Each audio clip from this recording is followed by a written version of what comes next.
Eu queria refletir com vocês hoje, nesse intervalo de séries. A semana passada a gente concluiu a nossa série sobre provérbios e a sabedoria, como ela é aplicada na vida real.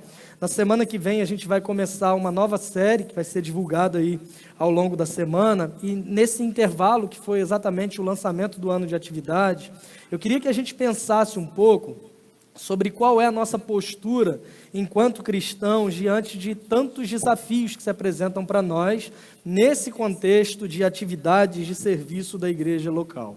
A primeira coisa que é importante salientar, a gente sempre fala sobre isso, mas é importante falar mais uma vez, é que nós, enquanto igreja, não estamos preocupados em oferecer atividades e eventos para o teu entretenimento. O objetivo dessa série de coisas que vai passar a acontecer, voltar a acontecer, continuar acontecendo, não é que você se sinta simplesmente feliz e entretido porque a igreja te oferece várias oportunidades de lazer e entretenimento. Não. Essa é uma oportunidade que você tem de se comprometer para juntos servirmos melhor a Deus. Mas antes de tudo isso, é fundamental que a gente entenda o que é ser de fato um discípulo de Jesus. A gente fala muito sobre isso, que uma igreja é uma comunidade de discípulos de Jesus, mas o que é de fato ser um discípulo de Jesus? O significado da palavra discípulo, não sei se você já pesquisou, se sabe sobre isso, mas é basicamente aluno. Um discípulo é alguém que aprende com outra pessoa. E aí a gente vê ao longo dos evangelhos que narram ali a encarnação, o nascimento, a vida, a morte, a ressurreição de Jesus, ele escolhe alguns homens nesse intervalo na sua vida e esses homens são denominados então os seus discípulos. Se você pega, por exemplo, o evangelho de Mateus, ele vai dar toda a narrativa da vida, da morte, da ressurreição, e no final vai falar, em Mateus no capítulo 28, sobre um trecho que nós conhecemos como grande comissão. Nada mais é do que uma ordem que o Cristo, depois de ressuscitar, o Cristo ressurreto, ele dá para o seu povo, e essa ordem é bem simples. Ele diz para os seus discípulos o seguinte: vão e façam discípulos. Ele está falando para os discípulos, e a tarefa dos discípulos, então, é fazer mais discípulos. E ele fala, vão, façam discípulos de todas as nações, batizando-os em nome do Pai, do Filho e do Espírito Santo, ensinando-os a obedecer a tudo que eu ordenei a vocês. E aí vem uma promessa do próprio Jesus, dizendo, e então eu estarei sempre com vocês até o fim dos tempos, ou até a consumação dos séculos, dependendo da tua versão. Havia naquele momento 11 discípulos de Jesus, ele havia chamado 12, um deles se perdeu, que nós conhecemos como Judas Iscariotes, nós conhecemos porque exatamente era o nome dele, Judas, e ele se perde, ele traz Jesus, por conta do remorso, ele acaba cometendo suicídio, contra si mesmo, obviamente, senão não era suicídio, era homicídio, e esse homem, então, não está mais nessa narrativa da grande comissão, mas os outros 11 discípulos de Jesus ouvem isso. Eles ouvem essa ordem que é dada pelo próprio Jesus, eles compreendem essa ordem que é dada por Jesus, e o que eles fazem, de modo muito direto, eles obedecem a essa ordem de Jesus, e então começa o livro de Atos dos Apóstolos. Quando no livro de Atos dos Apóstolos, bem no início, Jesus vai chamar novamente não, porque é uma continuação, ele vai simplesmente dizer para os discípulos como as coisas aconteceriam. Vocês vão receber poder quando o Espírito Santo descer sobre vocês, e vocês serão minhas testemunhas, tanto em Jerusalém, como em toda a Judéia, Samaria e até os confins da terra, até que em Atos capítulo 2, o Espírito Santo ele desce no dia de Pentecostes, e aí acontece um fenômeno interessante, e o apóstolo Pedro ele prega o evangelho, e a partir dali o evangelho começa a se difundir, e algo muito interessante começa a acontecer. Novas igrejas são plantadas. Como os discípulos obedecem essa ordem de Jesus de fazer novos discípulos? Plantando igrejas. Porque a igreja local é quem tem a autoridade dada por Deus para batizar, ou seja, é a igreja local que dá a chancela de alguém que está sendo recebido no corpo de Cristo.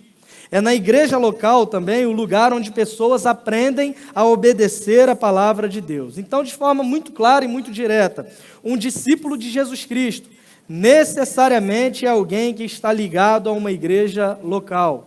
Falamos na semana passada, inclusive, que a fé em Jesus, embora seja pessoal, ela não é autônoma. Você não foi chamado para ser cristão sozinho, como um eremita, como um monge que se isola em determinado lugar. Não, a vida cristã, a fé em Jesus deve ser vivida em uma comunidade de discípulos que nós conhecemos também com o nome de igreja. Muito bem. Mas será que ser discípulo de Jesus, embora haja esse aspecto do compromisso com uma igreja local, seja simplesmente isso? Discípulo de Jesus é igual ser membro de uma igreja? É possível ser discípulo de Jesus sem ser membro de uma igreja? É possível ser membro de uma igreja sem que você seja discípulo de Jesus? Existe algo além disso? Qual é o preço do discipulado? Existe alguma recompensa para um discípulo de Jesus? O que é que eu ganho com isso? Essa pergunta é muito comum nos nossos dias, quando você convida alguém para ser parte de alguma coisa, e é normal que ela se pergunte, mas o que eu ganho com isso? Estamos preocupados demais com aquilo que nós podemos ganhar. Há algum modelo a ser seguido? Existe um padrão para algum discípulo de Jesus Cristo? Eu queria te convidar a abrir a Bíblia comigo em Lucas, no capítulo 14. A gente vai ler do verso 25 até o verso 35. Na projeção está 34 por um erro meu, mas é uma ótima oportunidade de ministério para você servir também, me ajudar com isso, para que eu não erre mais. Lucas capítulo 14, dos versos 25 em diante. A versão que eu leio hoje é NVI, Nova Versão Internacional. Mas antes que eu leia o texto, eu queria te preparar, em certo sentido, dizendo que esse foi um dos sermões que preparei, que eu mais me senti desafiado como cristão e como pastor dessa igreja. É uma palavra bem dura, que é dada pelo próprio Jesus. E ao contrário do que alguns vendem, que você vem para a igreja e vai sair daqui mais feliz do que você entrou, é provável que você não saia daqui mais feliz do que você estava quando entrou, mas a minha oração é para que você saia daqui desafiado a servir melhor aquele que te resgatou por meio do Evangelho. O compromisso de Deus não é com o nosso bem-estar, embora crer em Cristo nos traga benefícios em todas as áreas da vida, isso é inegável. Mas o compromisso primário de Deus é com a sua própria missão. E isso fica claro para nós nas palavras de Jesus, de Lucas 14, a partir do verso 25. Uma grande multidão ia acompanhando Jesus. Este, voltando-se para ela, disse: se alguém vem a mim e ama o seu pai, sua mãe, sua mulher, seus filhos, seus irmãos e irmãs, e até a sua própria vida mais do que a mim, não pode ser meu discípulo. E aquele que não carrega a sua cruz e não me segue, não pode ser meu discípulo. Qual de vocês, se quiser construir uma torre, primeiro não se assenta e calcula o preço para ver se tem dinheiro suficiente para completá-la? Pois se lançar o alicerce e não for capaz de terminá-la, todos os que a virem rirão dele, dizendo: esse homem começou a construir e não foi capaz de terminar. Ou qual é o rei que, pretendendo sair à guerra contra outro rei, primeiro não se assenta e pensa se com 10.000 homens é capaz de enfrentar aquele que vem contra ele com 20.000? Se não for capaz, enviará uma delegação enquanto o outro ainda está longe e pedirá um acordo de paz. Da mesma forma, qualquer de vocês que não renunciar a tudo o que possui, não pode ser meu discípulo. O sal é bom, mas se ele perder o sabor, como restaurá-lo? Não serve nem para o solo, nem para adubo, é jogado fora. Aquele que tem ouvidos para ouvir, ouça. Vamos orar? Deus, obrigado pela Tua palavra, porque ela nos revela de forma muito clara o que é sermos discípulos do Senhor. Nos ajude para que a gente compreenda essas verdades ditas pelo próprio Senhor Jesus Cristo, que a gente aplique isso no nosso coração e que a gente saia daqui sabendo como Te servir melhor. Fala aos nossos corações, é a nossa oração no nome de Jesus. Amém. A primeira coisa que a gente percebe nesse texto é uma definição de discipulado. Ser discípulo não é simplesmente acompanhar Jesus estrada fora. Ser discípulo não é simplesmente viver atrás de Jesus ou do que Ele está fazendo. Por todo o ministério de Jesus, era muito comum que, além dos seus discípulos, das pessoas mais próximas, e também de outros discípulos que nós podemos chamar de secundários, como os 70, por exemplo, que Ele envia em missão, era comum que, em muitas situações, uma multidão o estivesse seguindo.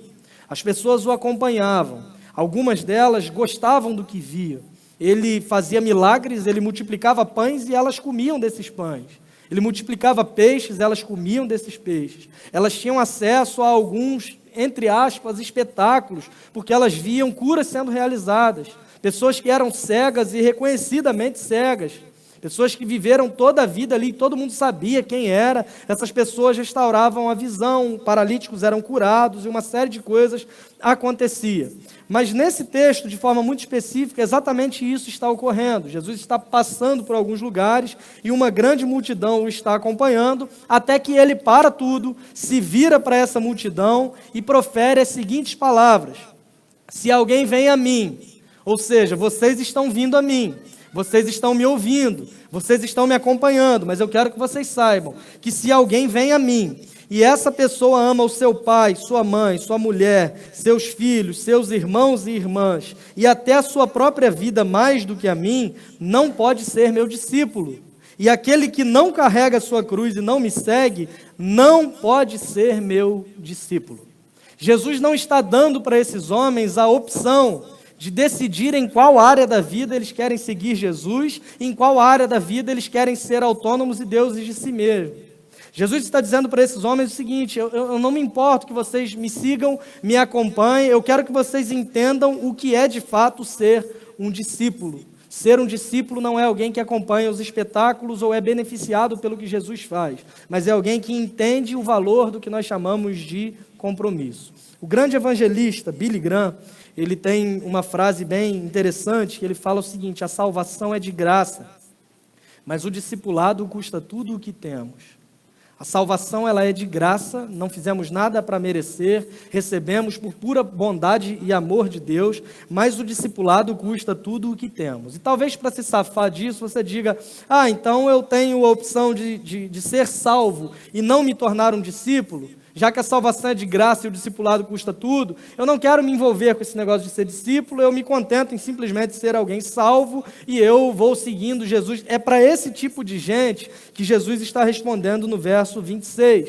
Ele está falando para essa multidão que o estava seguindo para ver os milagres.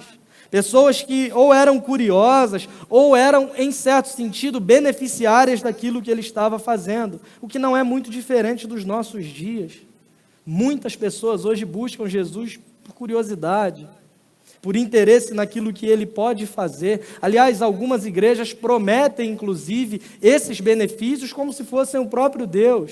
Venha que você vai ser curado, venha que você vai conseguir emprego. E a gente vê uma multidão de gente frustrada porque acreditou em promessas que Deus nunca fez, porque acreditou em promessas que o próprio Deus não fez nas Escrituras, e as pessoas vendem esse tipo de Jesus que faz essa barganha, que você vem e ele realiza os seus sonhos, como se fosse um gênio da lâmpada, mas ao invés de esfregar a lâmpada, você coloca dinheiro no gasofilácio, na caixa de ofertas, e esse Jesus, então, ele passa a realizar os seus desejos. É o que tem sido vendido, é o que mais a gente tem visto por aí, e nós percebemos muitas pessoas que seguem a Jesus por interesse, mas seguem até o seguinte momento, quando é exigido delas que elas assumam um compromisso com Ele.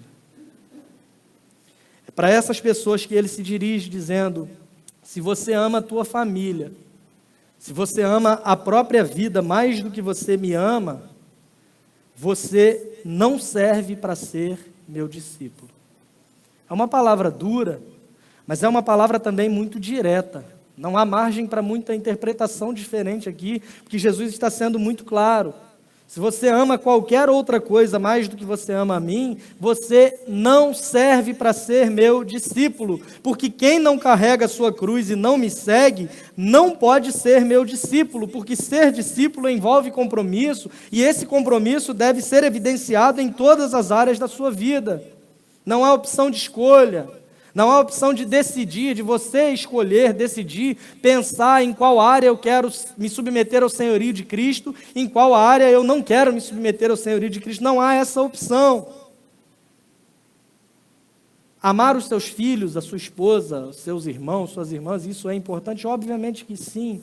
Mas o que Jesus está dizendo é o seguinte: você não pode amar a qualquer um deles ou a qualquer dessas coisas mais do que você me ama. Porque para um discípulo de Jesus, qualquer outra coisa, quando você compara com o valor de ser pertencente, de ser um discípulo de Jesus, essas coisas têm que valer absolutamente nada quando nós comparamos o que é sermos discípulos dele. Olha o que Paulo diz em Filipenses, capítulo 3, versos 7 e 8. Mas o que para mim era lucro, passei a considerar perda por causa de Cristo. Mais do que isso, considero tudo como perda comparado com a suprema grandeza do conhecimento de Cristo Jesus, meu Senhor, por cuja causa perdi todas as coisas. As pessoas vêm a Jesus hoje pensando no que elas podem ganhar. O apóstolo Paulo está dizendo, por causa de Cristo Jesus, eu perdi todas as coisas, entretanto, eu as considero como esterco para poder ganhar a Cristo. O valor que ele dá para todas essas coisas, que antes para ele eram uma espécie de lucro, ele está dizendo que agora elas valem tanto quanto esterco, quando ele compara essas coisas com a suprema grandeza do conhecimento de Cristo Jesus. A sua família é importante, o seu trabalho é importante, os seus bens são importantes, todas essas coisas são fundamentais, mas para um discípulo de Cristo Jesus, qualquer dessas coisas, quando comparada ao valor de ser um discípulo, deve valer absolutamente nada. Lutero, o grande reformador, no hino que compôs, talvez o mais conhecido dele, Castelo Forte, ele termina esse hino dizendo o seguinte: se temos de perder os filhos, bens, mulher, embora a vida vá, por nós Jesus está, e dar-nos-á seu reino. É exatamente esse o sentimento que deve haver em um discípulo de Jesus. E a gente fala o tempo todo, durante o louvor, durante as pregações, que tudo o que nós fazemos, nós devemos ter o Evangelho como centro, como base da vida. E o que o Evangelho nos ensina acerca disso, nós nos lembramos quando vamos a Filipenses no capítulo 2, onde Paulo, escrevendo para essa igreja, ele faz menção do Evangelho, ele recorda para esses irmãos o que é a mensagem do Evangelho, o que Cristo fez por nós. E antes de introduzir esse assunto do Evangelho, ele começa no verso 5 dizendo o seguinte: eu quero que vocês tenham o mesmo sentimento que houve também em Cristo Jesus. E ele continua dizendo que, embora sendo Deus, não julgou que isso era algo que devia apegar-se, mas humilhou-se a si mesmo, mas obedeceu, mas serviu.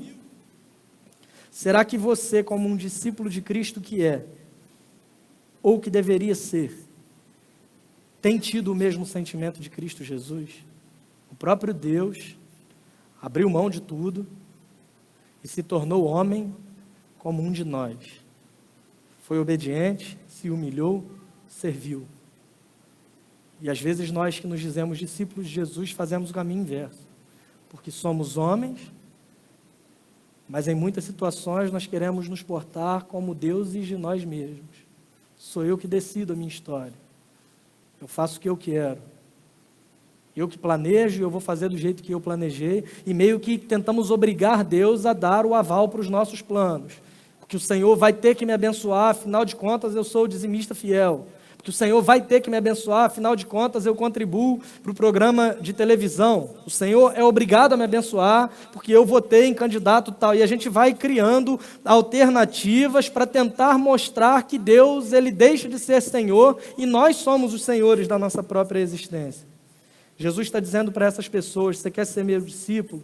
Então você não pode amar qualquer outra coisa mais do que você me ama. Você não pode amar qualquer outra pessoa mais do que você me ama, porque a definição de discípulo é alguém que compreende isso e que assume esse compromisso para o resto da sua vida. Ele segue falando sobre o custo do discipulado, entre os versículos 28 e 33. E ele vai usar duas metáforas que são bem interessantes. Ele vai falar sobre um construtor e sobre um rei. Primeiro ele fala sobre um construtor que deve avaliar os custos antes de decidir começar uma obra. O homem que planeja fazer uma torre e de repente ele tem que sentar para avaliar todas as situações. Ele tem que pensar se ele vai ter dinheiro, quanto que ele tem que gastar ali no alicerce, na fundação, quanto que ele tem que ir gastando em cada fase da obra, em cada período que ele tem que se envolver. E Jesus está dizendo e ensinando de modo muito direto que nós devemos aprender a avaliar os custos antes de decidir qualquer coisa. A segunda delas, ele fala sobre um rei que deve ser inteligente a ponto de ter que abrir mão do seu planejamento para obter sucesso. Ele está se preparando para ir para uma guerra com 10 mil e ele descobre que o seu adversário tem 20 mil. Embora a gente veja na Bíblia e até em alguns filmes, exércitos menores, ao longo da história também, a gente percebe isso, exércitos menores que vencem exércitos maiores. a gente compreende isso, mas a lógica normal é a seguinte: se eu estou com 10 mil, ele está vindo com 20 mil, e nem Gideão, nem o cara do filme 300 estão aqui no meu exército, eu não vou me envolver nisso. Eu vou pensar um jeito melhor para que nem que eu altere o meu planejamento, eu preciso ter sucesso. Eu tenho que abrir mão daquilo que eu imaginei em primeira instância para que eu obtenha sucesso nessa jornada. Só que Jesus não está dando esses dois exemplos de modo aleatório. Ele está falando sobre essas duas metáforas dentro de um determinado contexto. E esse contexto é exatamente essa fala sobre ser discípulo. E o que isso nos ensina? O que nós aprendemos com isso enquanto discípulos de Jesus Cristo? A primeira delas, na primeira história: não assuma compromissos antes de avaliar toda a situação. Não assuma compromissos antes de avaliar toda a situação. Muitos de nós temos dificuldade em dizer não. E assumimos compromissos que não deveríamos assumir, porque eu simplesmente não sei dizer não. Muitos de nós tomamos decisões empolgados e assumimos compromissos porque estamos empolgados naquele momento, emocionados naquele momento, e nós dizemos sim para algo que nós não deveríamos dizer sim. Jesus está dizendo para os seus discípulos: avaliem toda a situação, pensem em todo o cenário, pesem todas as coisas para saber se de fato vale a pena, porque é o seguinte: o construtor, ele inicia uma torre, e se ele não consegue terminar, as pessoas vão passar por ela e vão rir dele, dizendo: olha, ele começou a construir e ele não conseguiu concluir. Ou seja, depois que você assume o compromisso, ou você vai até o fim na sua decisão, ou a sua vida não passará de uma vergonha pública. Enquanto discípulo de Jesus Cristo, se você assumiu o compromisso com Deus, com Cristo, com a sua igreja, ou você vai até o fim, ou a sua vida não passará de uma vergonha. Não há a opção de desistir. Essa é a moral da primeira história. Jesus vai dizer, em outra ocasião, em Lucas, no capítulo 9, no verso 62, o seguinte: ninguém que põe a mão no arado e olha para trás é apto do reino de Deus, é apto para o reino de Deus. Ninguém que põe a mão no arado e olha para trás, eu vou pensar em desistir, eu não estou muito seguro, eu não estou muito certo disso. Ninguém que faz isso é apto para o reino de Deus. Ou seja, é algo muito sério. Ser discípulo de Jesus Cristo não é uma decisão que você toma emocionado, empolgado, sugerido por alguém, mas é algo que você deve avaliar todas as possibilidades e pensar sobre isso, porque não tem a opção de dizer não, não tem a opção de escolher áreas, não tem a menor opção. Ou você se entrega totalmente, ou você assume o compromisso até o fim, ou você não passará de ser uma vergonha. O segundo exemplo nos mostra a importância de abrirmos mão do nosso planejamento para obtermos sucesso. E quando eu falo em planejamento, tem um negócio que me faz pensar, em certo sentido, me assusta. Porque todos nós planejamos algo para a nossa vida. Seja você alguém mais metódico, que tem o planejamento bem definido, você cria planilhas para saber como vai ser o seu futuro, quanto você tem que juntar por mês, quantas são as suas contas, o que você consegue economizar, o que você não consegue. Seja você esse tipo de pessoa ou totalmente diferente disso, mas é fato que todos nós, formal ou informalmente, temos algum planejamento para a vida, alguma coisa que nós sonhamos, alguma coisa que nós pensamos, e isso é muito bom. Isso, em certo sentido, nos move a sairmos da acomodação, a buscarmos os nossos objetivos. Eu não estou falando que isso seja um problema. Mas o que me assusta, ou o que me faz pensar, é que normalmente a pretensão e o planejamento de vida de um brasileiro médio, nem muito rico, nem muito pobre, alguém ali mais ou menos... Aí a gente vai discutir qual que é o meio, classe média, esquece isso. A pretensão de um brasileiro médio, tenta imaginar você, a pretensão de um brasileiro médio que é você. Qual é mais ou menos a pretensão desse tipo de pessoa? O que a gente imagina para a vida? Olha, normalmente nós queremos uma boa casa, um bom carro, fazer um curso legal que a gente goste, para a gente ter uma boa carreira, trabalhando com aquilo que a gente gosta de fazer, trabalhar, criar os filhos e na aposentadoria viajar bastante naquelas excursões de velho, sabe? Que vai... Me perdoa se você já foi numa delas, não é de velho não, naquelas excursões legais que a gente vai cantando aquelas musiquinhas e tal, mas viajar bastante para curtir aquilo que conseguiu juntar, acumular, se planejar para ter depois de anos de trabalho. Há algum problema nisso? Obviamente que não. Mas o que me assusta é que a pretensão e o planejamento de vida de um brasileiro médio que é cristão normalmente envolve exatamente a mesma coisa. Ter uma boa casa, ter um bom carro, fazer um bom curso, ter uma boa carreira, trabalhar, criar os filhos e na aposentadoria viajar para curtir a minha aposentadoria e tudo mais. A minha pergunta é, onde é que entra o reino de Deus no teu planejamento de vida? Onde é que entra o reino de Deus na tua escala de prioridades? Porque todas essas coisas são boas e é louvável você ter esse tipo de planejamento. Mas será que você pensa com o mesmo afinco que você pensa sobre a sua estabilidade, o seu futuro, o seu relacionamento familiar? Você pensa com a mesma vontade quando a gente está falando das coisas de Deus e das coisas concernentes ao reino de Deus? Normalmente é a última coisa, né? Eu vou fazer se sobrar tempo. Eu já vou para a igreja uma vez por semana, eu já dou dinheiro lá, a igreja que se vire para mandar missionários, porque eu não fui chamado para isso. Normalmente é a última coisa, é muito comum a gente perceber isso, pessoas assumindo compromissos e de repente não querem mais porque estão desanimados.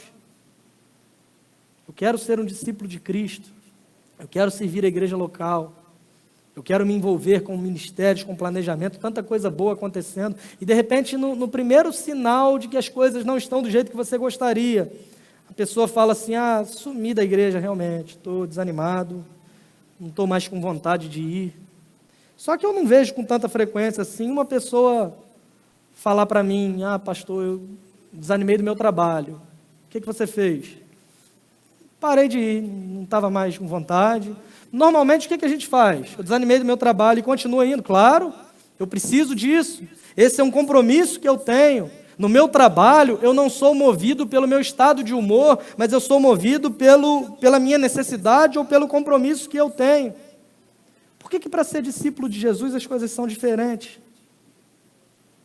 Por que para ser discípulo de Jesus a gente não pesa e não entende que esse é um compromisso que nós temos e que isso envolve todas as áreas da nossa vida? Porque ser discípulo custa absolutamente tudo. Eu não estou dizendo que você não vai ficar desanimado, porque haverá situações em que não vai ser bom ser um discípulo, não vai ser legal, não vai ser agradável, mas você foi chamado por Deus para ser um discípulo, e se você assumiu esse compromisso, gostando ou não, você deve obedecer. Porque não é o seu estado de humor, não é o seu ânimo que define isso, mas é o compromisso que você assumiu com Cristo ao se tornar um discípulo dele. É igual ser casado, tem dias bons, tem dias ruins, tem dia que não é legal, tem dia que não é agradável. O que você vai fazer? Desanimei, vou trocar, desanimei, vou trocar de novo, desanimei, vou trocar. Não tem lógica. O que sustenta não é se você está feliz, se está alegre, se é agradável naquele dia, não. É a sua aliança, é um compromisso que você assumiu. E por que quando nós falamos de sermos discípulos de Jesus, a gente pesa tanto essa questão do meu estado de humor? Não estou legal, não estou animado. É algo para a gente pensar.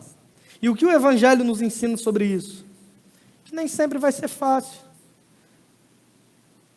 Mas que não tem a ver com o seu estado de humor ou com o que você tem vontade de fazer naquele momento, mas tem a ver com uma decisão que você tomou e você precisa obedecer. O próprio Jesus, diante da possibilidade da morte, ele ora dizendo, Pai, se possível for, afasta de mim esse cálice, mas que seja feita a tua vontade, para que Jesus cumprisse o plano de Deus que estava estabelecido desde a eternidade. Lhe custava a sua própria vida, ou seja, absolutamente tudo. E você que quer ser um discípulo, para você também vai custar absolutamente tudo. Jesus continua nos versos 34 e 35, falando agora sobre o valor do discipulado, e ele volta a uma metáfora que ele já havia usado no início do Sermão do Monte, e ele diz o seguinte, o sal é bom, mas se ele perder o sabor, como restaurá-lo? Não serve nem para o solo, nem para adubo, é jogado fora. Aquele que tem ouvidos para ouvir, ouça. Ele já havia dito para os seus seguidores no Sermão do Monte que eles deveriam ser o sal da terra e a luz do mundo. Lembra desse texto? Lembra dessa fala de Jesus, que eles deveriam ser sal da terra e luz do mundo? E ele volta a usar essa metáfora nesse momento, algo que os seus discípulos já sabiam do que ele estava falando. E ele vai dizer para esses homens nessa hora que o sal é bom, mas se ele perder o sabor, não dá para restaurá-lo, ele não serve para absolutamente nada, porque ele perdeu o seu propósito. E Jesus usa a seguinte afirmação: nesse caso, ele não serve nem para adubo. Ele é desprezado. Pastor, você está dizendo que um discípulo que não cumpre o seu papel não serve para absolutamente nada? Não estou dizendo isso. Quem está dizendo isso é o próprio Jesus. Ele não serve nem para ser adubo. Exatamente isso que Jesus está dizendo para essas pessoas, porque perderam o seu propósito. E aí você se pergunta, mas o que isso me ensina? Que tipo de motivação eu tenho olhando para isso? Poxa, esperei tanto por esse lançamento do ano e chega aqui, vem, achei que ia ser um negócio mais legal, falar coisas bonitas para a gente sair daqui feliz, e aí vem uma palavra dessa. Eu sei que essas palavras são duras de fato, mas é a tua reação a elas que vai demonstrar se você é um discípulo de Jesus ou se você é alguém que está seguindo Jesus por aquilo que ele pode te oferecer. Em João capítulo 6, Jesus, ele, de novo, está cercado pelos seus discípulos e muitas pessoas ouvindo também, e ele começa a proferir um discurso muito duro, de modo que as pessoas que estavam ouvindo, elas começaram a voltar atrás e deixar de segui-lo. Imagina que ele está falando, tem um monte de gente, de repente sai esse discurso não é para mim, isso é muito duro, isso é muito difícil, vou embora, e aí sai outro e vai indo todo mundo embora, até que só sobram os 12. Toda a multidão se foi. Agora estão Jesus e os 12 discípulos, que talvez, isso aí é coisa da minha cabeça, da minha imaginação fértil, estivessem pensando assim: agora vai ser legal, porque agora a gente vai receber um elogio bonito. Jesus viu que com a gente ele pode contar, que ser discípulo de fato é ser quem nós somos. Todo mundo foi embora, só sobrou a gente aqui. E de repente Jesus vira para os seus discípulos. Talvez alguém cutucasse o outro, falando: agora ele elogia a gente. E Jesus fala as seguintes palavras: vocês também não querem ir embora? E Pedro responde: para onde iremos nós, se só tu tens as palavras de vida eterna? Se você não é um discípulo de Jesus, você vai embora, você se ofende, você fica chateado, você acha que já está fazendo demais e ninguém reconhece, ninguém valoriza. Mas se você é de fato um discípulo de Jesus, você entende que por mais que as palavras sejam duras, são palavras que me conduzem à vida eterna. Se você é de fato um discípulo de Jesus, você entende que Deus disciplina um filho a quem Ele ama, e a forma que Ele faz isso conosco é por meio da pregação da palavra de Deus.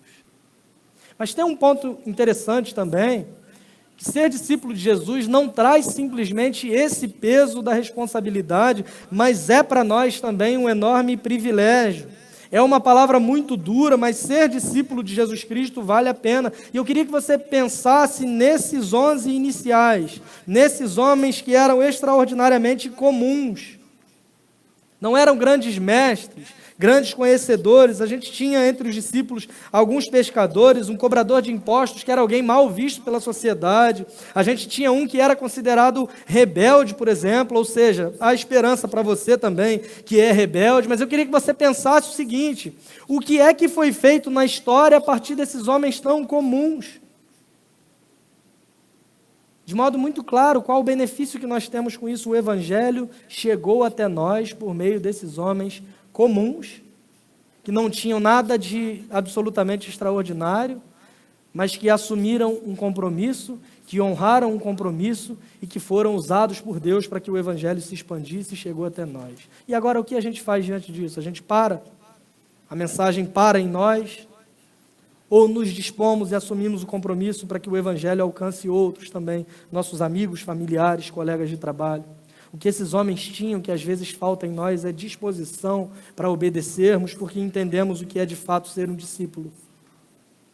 Nem todos eles eram pregadores no sentido público da coisa, mas cada um deles teve a sua importância no cumprimento da sua tarefa. Às vezes nós tentamos categorizar Ah, não, chamado por Deus eu acho que é o pastor, porque ele está lá pregando. Chamado por Deus é o Flávio, que está ali na música, tocando baixo e cantando a melhor performance desde o auge do RPM, que é visto agora. Chamado por Deus é alguém que está ensinando na classe de discipulado. Chamado por Deus é quem está liderando um grupo pequeno. Não. Todos nós que cremos no Evangelho fomos chamados por Deus para irmos fazer discípulos de todas as nações, batizando em nome do Pai, do Filho e do Espírito Santo, ensinando-os a guardar a todas as coisas que Jesus Cristo nos tem ordenado, e Ele estará conosco todos os dias até a consumação do século. E aí você se pergunta, mas como eu posso fazer o mesmo? 3 sugestões que são apresentadas quando você se torna um membro da CBN. 3 sugestões que eu falei, inclusive, naquele vídeo que você acabou de assistir, eu queria te apresentar essas sugestões. A primeira delas: sirva a Deus com os teus talentos. Sirva a Deus com aquilo que você sabe fazer melhor, porque não há hierarquia no serviço a Deus. Enxergue além das obviedades. Você não está servindo apenas na recepção da igreja porque precisa organizar por causa do Covid, não. Você está ali cooperando com a missão de Deus no mundo. Não é simplesmente orientar as pessoas onde elas devem sentar, colocar um termômetro para aferir a temperatura, escrever o nome dela. Não é simplesmente isso. É receber bem as pessoas para que elas entrem, para que não haja bloqueios ou dificuldades, a fim de que elas ouçam a mensagem do Evangelho, compreendam a mensagem do Evangelho, creiam nela, se tornem discípulos de Jesus e façam outros discípulos também. Você não está no som da igreja apenas para evitar microfonia ou para aumentar e abaixar o som quando precisa, não. Você está sendo usado por Deus, cooperando com a missão de Deus no mundo, para que as pessoas possam ouvir da melhor forma a mensagem do Evangelho. Você não está servindo, dando aula para crianças do lado de fora no culto infantil, simplesmente para que elas não atrapalhem o culto aqui dentro, não, porque elas nem atrapalham na verdade. Você está servindo para que elas ouçam o Evangelho, cresçam amando Jesus e desde muito cedo entendam o que é ser de fato um discípulo. Olha como Deus usou os seus 11 discípulos destacados ali e entenda que Deus é o mesmo e pode te usar para fazer coisas que você sequer poderia imaginar. A gente está cheio de histórias na Bíblia assim. Um garoto carregando pães e peixes que de repente entra ali no meio da multidão. Olha o que Deus fez por meio daquilo que ele tinha e se dispôs a doar. Uma menina que foi levada escrava e foi para a casa de Naamã, e de repente vendo o seu sofrimento lá, o sofrimento do seu Senhor, ela simplesmente diz, na minha terra tem um profeta lá que eu acho que se ele orar, o que era bastante comum no contexto, embora a gente veja muito esse negócio de tem um profeta que se ele orar as coisas vão acontecer hoje, mas ela simplesmente disse, olha, vai para Israel porque lá eu sei que você vai ser curado, e olha o que Deus fez por meio dela. Às vezes a gente aspira e almeja demais as coisas que são aparentemente grandes, e nós subestimamos o que Deus pode fazer por meio das nossas pequenas atitudes. O que o Evangelho nos ensina com isso? Que nós podemos servir a Deus com os nossos talentos na igreja local, porque Jesus deu a nós tudo o que Ele tinha. Ele se entregou pelos seus discípulos. Jesus deu a própria vida pela igreja. E a minha pergunta para você hoje à noite é a seguinte: se a igreja valeu, se a igreja custou o sangue do Filho de Deus, ela não vale o teu esforço? Se para Deus comprar a igreja para si mesmo, que é o que Ele fez, se isso custou para Ele o sangue do seu próprio Filho, não vale a tua dedicação? Não vale o teu envolvimento? Não vale o teu engajamento? Segundo lugar, sirva a Deus com os teus tesouros, ou seja, com os teus recursos. De forma muito direta, contribua de forma regular e generosa, porque as pessoas investem naquilo que acreditam. Você acredita que o reino de Deus é importante? Invista nele. Como? Invista no seu conhecimento, por exemplo, adquira bons livros, vá em boas conferências, ouça boas pregações, invista o seu tempo nisso também, e invista também financeiramente na tua igreja local. Você que é membro da nossa igreja sabe que a gente não enfatiza isso como se essa fosse uma obrigação, no sentido legal da coisa, no sentido de que você precisa dar para Deus te retribuir. Deus não faz barganha com absolutamente ninguém. Mas nós entendemos que esse é um compromisso que nós temos, porque somos discípulos de Jesus, e como discípulos de Jesus, em todas as áreas das nossas vidas, nós estamos profundamente comprometidos. O reino de Deus para você é importante, invista nele. Invista na tua igreja local, que tem abençoado pessoas, especialmente nesse tempo de pandemia, que tem contribuído para a plantação de novas igrejas de modo direto e indireto, que tem sustentado os seus ministros para que se dediquem ao serviço do reino de Deus. O Evangelho nos mostra que Jesus foi generoso por nós, dando a sua própria vida. E a gente, para contribuir, fica fazendo tanta conta e questionamento, né? É 10% mesmo? É literal isso? O dízimo é para hoje, é para o Novo Testamento, é para o Antigo Testamento? E ninguém faz esse tipo de pergunta porque quer doar mais. Sempre esse tipo de pergunta é feito por alguém que quer dar menos.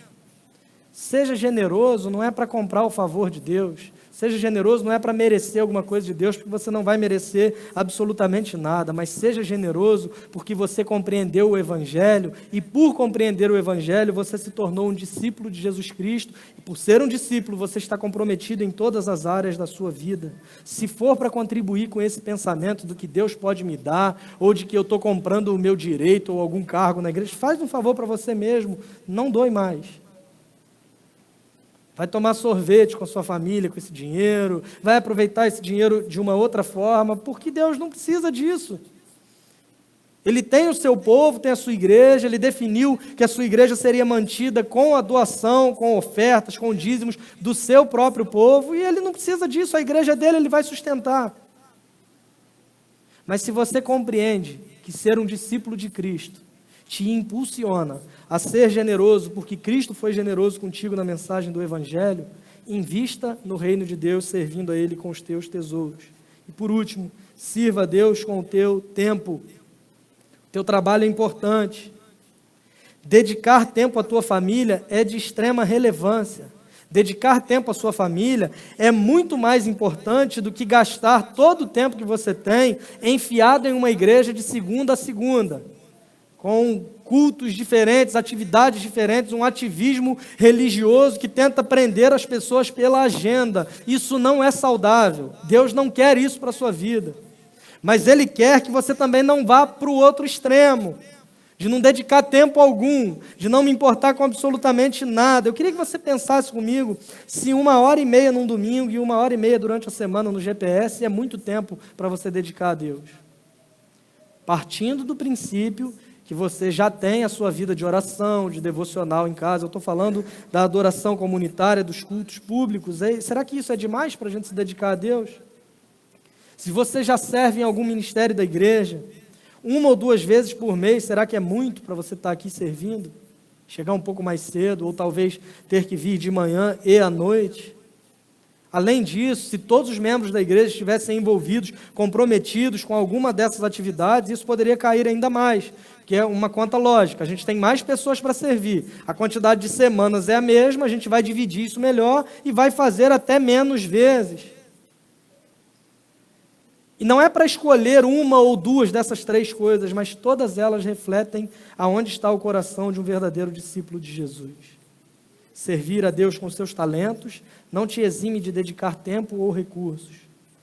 Doar não te exime de serviço ou dedicação de tempo.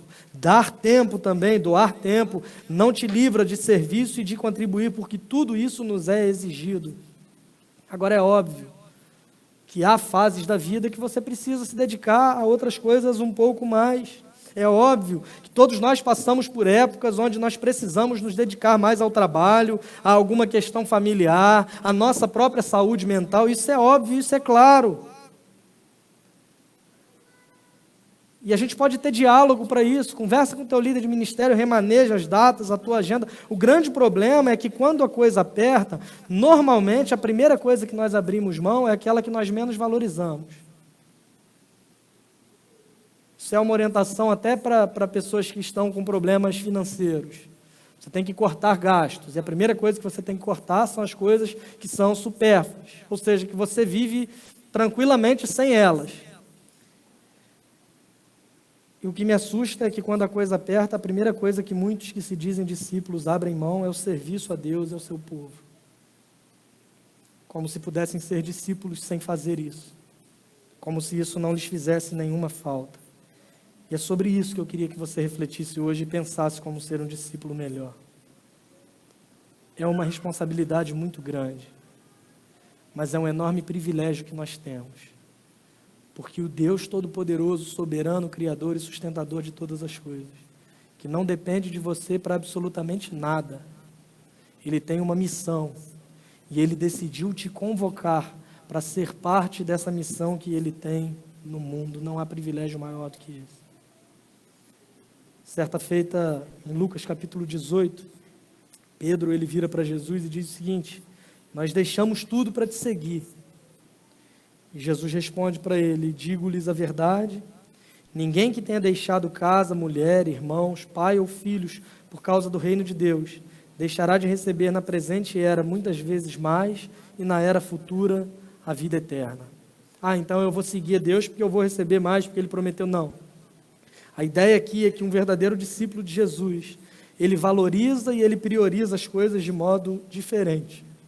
Prova disso é olhar para a vida desses homens, dos seus apóstolos. Quase todos eles foram martirizados.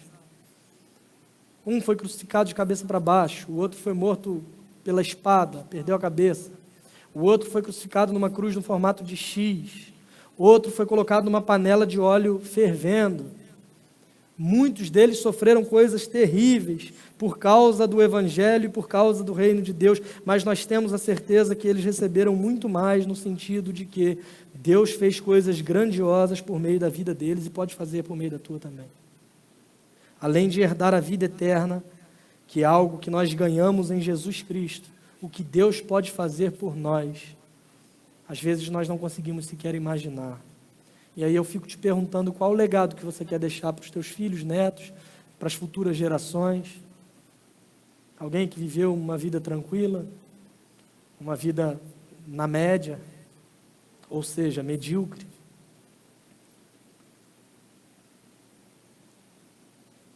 Ou você quer deixar o legado de alguém que amou o Evangelho, entendeu o que é ser de fato um discípulo e se comprometeu com isso, nem que isso te custasse a própria vida. Que você compreenda e receba que essa palavra é dura de fato, mas que você a entenda como uma oportunidade que Deus te dá hoje de parar e analisar a sua vida, de refletir o que de fato importa para você e de priorizar aquilo que é de fato prioridade, para servi-lo melhor, para ser um melhor discípulo para a glória de Deus, porque é uma grande responsabilidade, mas é também um enorme privilégio. Não servimos com talentos, com tesouro, com tempo, simplesmente para fazer o que o pastor pediu, ou porque queremos ser voluntários de uma boa causa. Entenda que o teu serviço é cooperação com a missão que Deus faz no mundo, e isso deve ser o resultado direto do Evangelho que te alcançou. Se isso não te move a ser um discípulo melhor, é hora de repensar a sua vida, porque eu acho que nada mais poderá fazê-lo.